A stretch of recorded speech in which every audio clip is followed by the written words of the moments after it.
So ayan, meron tayong customer ngayon na Tutor. Tutor yan.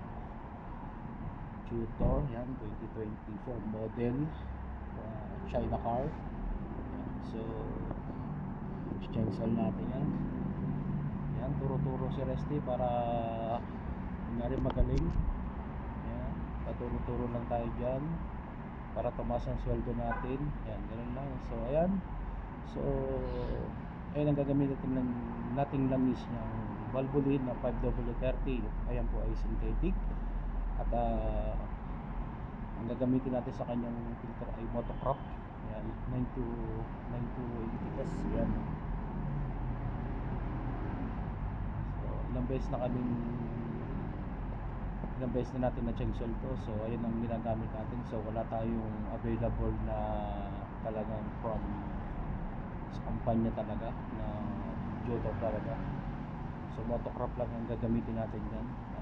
Pump board yan, mga motocrop na yan. So ayan, sige, lifter muna natin, taas na natin yan para kumita na yung kumpanya. So para mabigyan tayo ng overtime. So ayan, habang tinataas natin yung lifter na yan, ay magsasabayan natin ang pagbablog para doble kita. Ayan. So ayan, pasok Resty Boy. Ayan, pihiti po natin yung filter. Ayan po yung filter nya.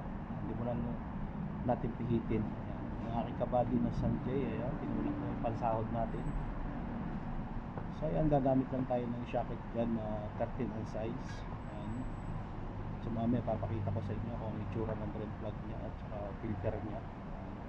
Sige, Resty Boy, trabaho. Sige, pukpuk mo lang kami para lalaki sahod natin. Ayan.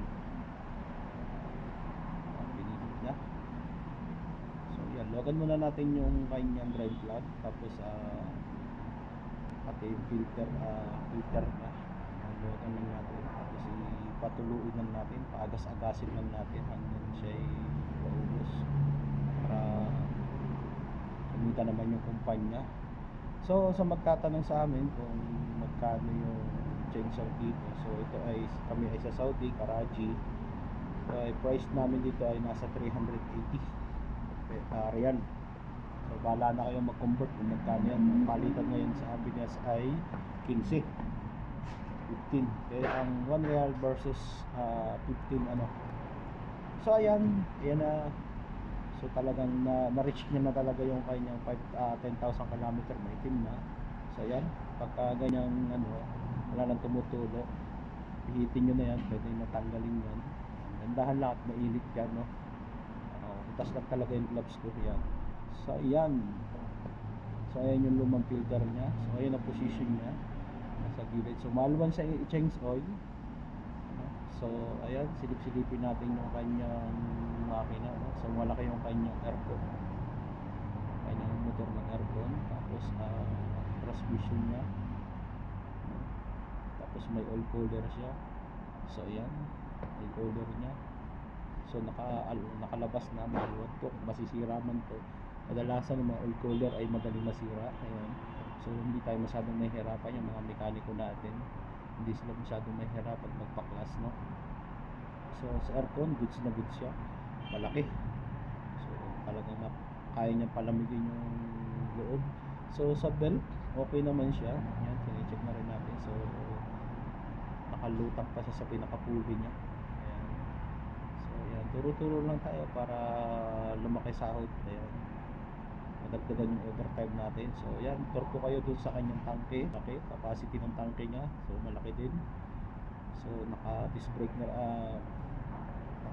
na rin sa likod. Yan. So patong na natin. So ayan ang bagong filter na gagamitin ni Resty Boy. Yan, nilagyan niya ng langis yan para madulas, para hindi siya masira at salpak natin.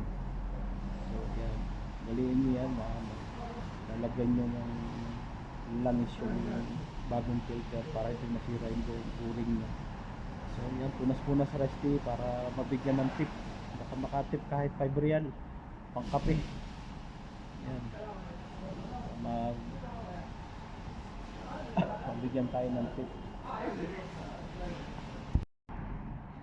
So ayan, pagkatapos nating mapunasan, ayan, tayo naman ay higpitan natin yan. Higpitan lang natin ng tama, higpit lang, no? Ayan.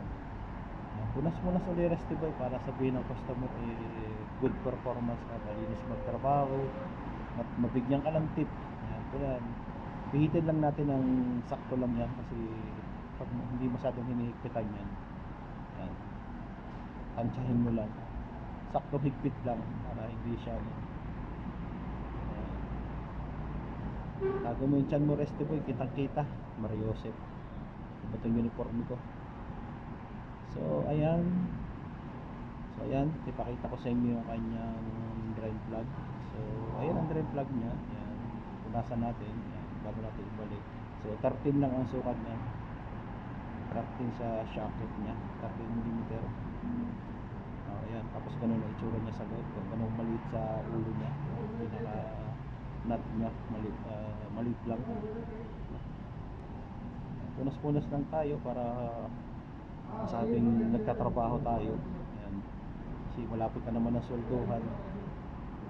Amo na naman si Amo. Pero panalo ngayon si Amo, nakaraming siya ng customer ngayon. Ayan.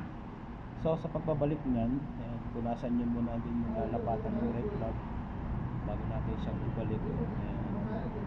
So, ay lagay ko na yun, kaya inalis ko na yung ang sahod natin ng use oil.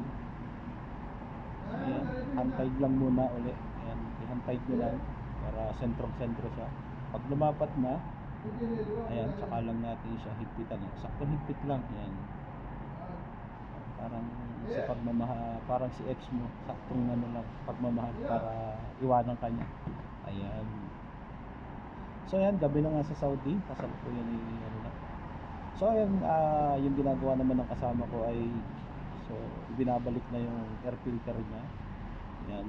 So may 4 na bolt lang yan na 8 ang sukat, 8 ang sukat niya. So ako naman nagpe-prepare ng langis. So ayan, ginagamit natin langis is si Valvoline na 5W30 na polysynthetic. So po siya ay 10,000 kilometers using, no? Pang 10 kilometro yan. 10,000 kilometers. So sa grade naman ng langis na ginagamit natin kay Jutor, average natin grade tayo ng 10 kasi maganda talaga siyang langis, no? So yung iba nga bumabalik sa amin ay 10,000 na. So sobrahan ng 2,000 is normal color pa, hindi masyadong maitim. So ayan, buksan mo na Restiboy yung langis at isalin mo na nang matapos na tayo ng makarami. So ayan, bagal mo magbukas ng langis. Yan, buhos na. So tong Jutor na to ay 5.5 lang kasama ang filter, pagbago ang filter. Ngayon pagka luma, hindi ka na magpapalit ng filter, positive 5 liters lang siya, no? So yan, sige, buhos Restiboy para lumaki ang sahod.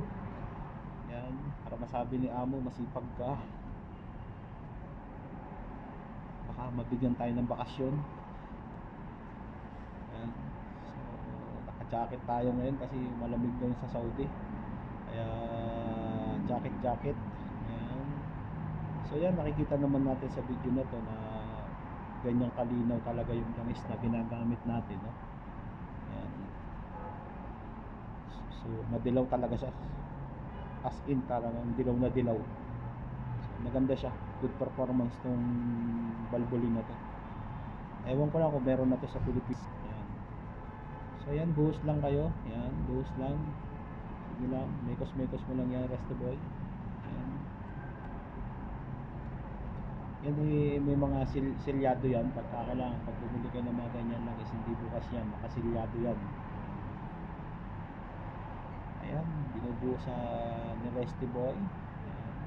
So nakatatlo na tayo. Mamaya isasama ko kayo sa loob ng sasakyan na yan para makita ninyo yung dashboard niya, manubela niya, kung gaano siya kaganda. So as in maganda siya sa loob. Ayan. Palalabing nyo sa camera at papakyut ka pa sa camera eh. Kaya magpakyut. Sige lang. Dila pa. Hindi na matapos yung trabaho ba? Sige lang. Bilis ba? Ayan. So, nakaka-apat na tayo. Ayan. Nakaka-4 liters na tayo na sardine. So, sige pa. Pagdating sa 5, sukat muna kayo para sure. Pag naka-5 bote na, sukatin nyo na sa dipstick para ma-sure nyo kung ilang liter talaga.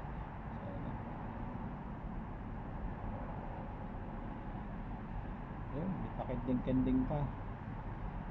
Walang tayo ng tip nyo eh. Sana makatip. Ayan. Para may pangkape. Malamig na yun eh. Pangkape. So yan, tayo naka-5 litro na. So sukat tayo siguro. Sukatin natin muna para sigurado. Ayan. Kasi ito Jutor na to ay bagong modelo to. Ayan, 2024 no? Ayan. So yan, sige sundot Rusty Boy. Ayan, duda pa. Sige, buksan mo na yung isa at nang matapos na tayo. So yan, sinintensyahan ko na yan na 5.5 talaga siya, no? So ngayon pag sumukat kayo niyan, pagka yan ay 5, tama lang yan doon sa pinaka-minimum niya, doon sa meron yan tuldok yan, sa pangalawang tuldok nandun siya, kailangan lalagpasan ninyo. Pag tumama na sa inyo sa unang tuldok, palagpasan nyo ng kalahati kasi ang pondo lagi ng filter ay kalahati, 0.5 liters ang ano nyo, kasobra. So yan, at satisfied na ako sa 5.5. So yan, sarado na natin yung takpan na natin. Yan, wala na bang sisilip, sarado na natin. Yan, baka may sisilip pa, sasarado na ni Rusty Boy. So yan, yung kasama ko naman naglalagay ng tubig yan, yung hawak-hawak niyang galon na kulay blue, sa wiper. Ano siya sa wiper, naglalagay siya ng tubig. So yun, tinanong ako ng may-ari kung sakto lang pa sa 5.5. Sabi ko naman 5.5 lang. So binigay ko yung kalahati para pagbalik niya 5 litro na lang uli, yung 5 liters na lang yung bibili niya, para makabawas din sa gastos yun. So ayan, natapos na natin si Jojo palitan ng langis. So enjoy, happy trip. Kung saan ka man makarating, bahala ka sa buhay mo. Kung saan ka man gumala, ayan, naku, sarado, hindi tayo makapasok pero bukas ang bintana. So ayan yung loob ni Jotor, no? So maganda yung panel board, maganda yung kanyang kambyada na nobela, touchscreen na rin yung kanyang mga stereo, digital na yung kanyang dashboard, no? So malaki sa loob, no? Maluwag, pati yung sa harapan niya maluwag siya, oh. So goods siya sa pang family, no? Sa tindig naman niya, so okay siya, no? 4-cylinder po yan si Jotor. Ayan, so huwag nyo kalimutan ibalik yung cover, tapos natin yun thanks all yan. Puk, baka mabasag. Ayan, may bayarin ka pa Rusty Boy.